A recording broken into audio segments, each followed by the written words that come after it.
I'm Corbett Wall with USDA Livestock and Grain Market News, here with your weekly feeder and stocker cattle market summary for the week ending October the 7th, where we had what few yearlings that are left out there that are trading on the open market right now and available in the sale barns and for current delivery on a direct basis, and what long wean calves are available that have enough weight to them to really be considered feeders.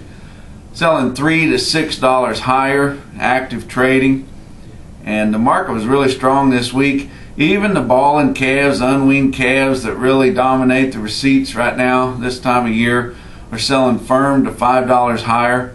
Normally this time of year you do not see your balling calves making any strides in October. Right now the weather extremes are running highs and lows with 40-50 degree swings from day to night, and it's really hard to get these cattle straightened up. It's been real dry through the center part of the United States for quite a while, not to mention the drought in the southwest, but even up into central Oklahoma, Kansas, and up into the Corn Belt. It's been really dry for the past month or so. Well, so all the facilities that they're bringing these calves into to try to straighten them up are really dusty, and it's just making conditions really tough to straighten these calves out. Yet the market was still better on them. All your shipped in calves coming in from the southeast sold higher this week, and we just don't normally see that in October until late in October if we get an early freeze. Once you get a good hard freeze, straightening these calves up is quite a bit easier, and it's just once the weather gets good and cold, the cold is not fun for us, but straightening calves up in the cold is a lot easier. Generally, keeping cattle and backgrounding cattle all together is easier when it's cold. But we're quite a ways away from a hard freeze, still got some high temperatures in the daytime, and it's hard straightening these calves up. When we get a little further to getting harvest done with, when they start wrapping up harvest, and it is getting a good bit done in the western part of the Corn Belt and starting to move farther north and east, there'll be more demand for the calves also. And as we get later into the year, in the end of October, November, then we've had enough time gone by since a lot of these calf producers have started weaning their calves, and really don't consider calves weaned until you've got a good 45-day wean on them, plus all of their shots. So it's really unusual that we've had the balling calves gaining ground right here in the face of all these numbers and all these things that are against them. But big head of steam coming into this week from last Friday. We had that bearish grain report, and then you had $5 higher on fed cattle market last Friday. So we got to enjoy all that strength this week in the feeder cattle market. But your fat cattle trade this week showed some strength, even though it was steady. The board was down pretty hard there early to midweek, and still your Southern Plains feedlots were able to sell cattle steady at $1.21, which was a premium to the board. And then the board kind of picked back up later in the week, and but pretty much everybody was locked into $1.21 live, 190 to 191 on a dress basis, which is steady to firm, and the feedlots are happy with that this week.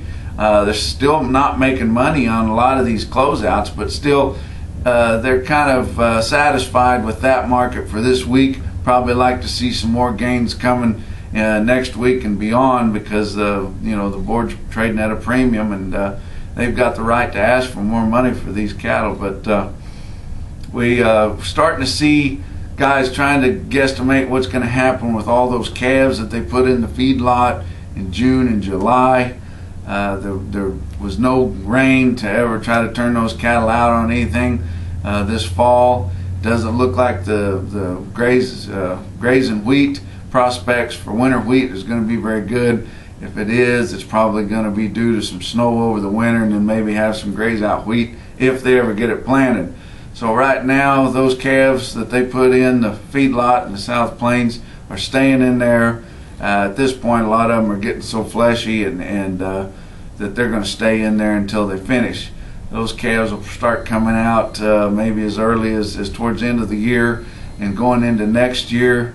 We still think that those calves are going to kind of quit those guys at a lighter weight quicker than what they probably normally would want to take them, maybe weighing 10.5 or 1,100 pounds rather than 12.5, 13 or 14, what they like to take those long yearlings to. There's no way they get those calf feds up into those weight groups, so they're going to be pulling those cattle a little bit early.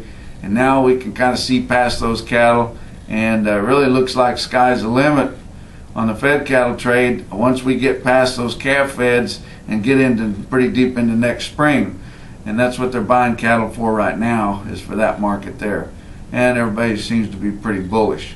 But we look at this week, we had your regional weighted averages in the north central states. 6-weight steer this week averaged 144.57 compared to 141.66 last week and 113.07 a year ago. In the south central regions, 6-weight steer this week 138.31 compared to 135.87 last week and 111.90 a year ago. And in the southeastern region, the 6-weight steer 123.39 compared to 120.87 last week and $100.37 a year ago. So that wraps up your markets for this week. Check out our website for more market information at marketnews.usda.gov. From a regional market news office in St. Joe, Missouri. We'll talk to you next week.